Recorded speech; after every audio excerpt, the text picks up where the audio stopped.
Have you ever tried to eat cereal with chopsticks? Or spread butter with a fork?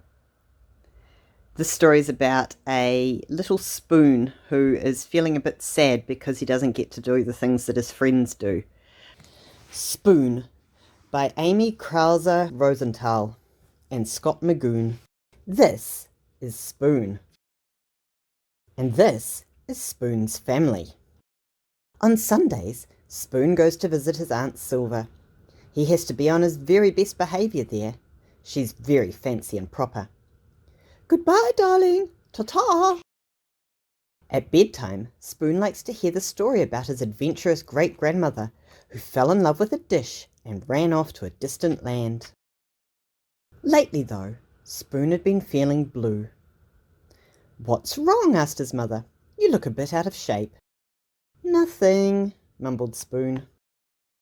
It's just that, I don't know, all my friends have it so much better than me. Like Knife. Knife is so lucky. He gets to cut. He gets to spread. I never get to cut or spread. Yes, Knife is pretty spiffy that way, isn't he? And Fork. Fork is so lucky. She gets to go practically everywhere. I bet she never goes stir crazy like I do. Fork does get out and make herself useful, doesn't she?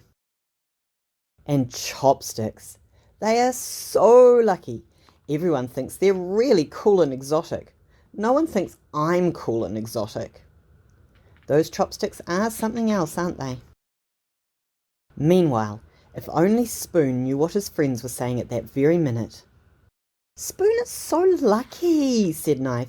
He's so fun and easygoing. Everyone is so serious with me. No one's ever allowed to be silly with me like they are with Spoon. Spoon is so lucky, said Fork. He gets to measure stuff. No one ever does that with me.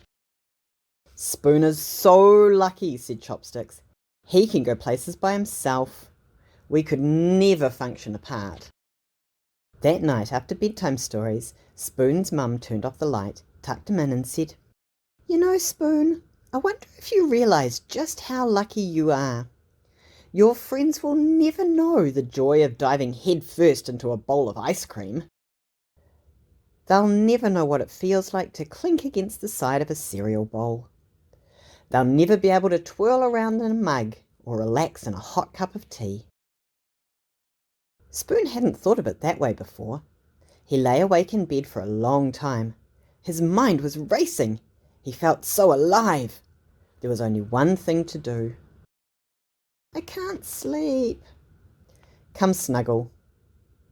Come Spoon. And so he did. Sweet dreams.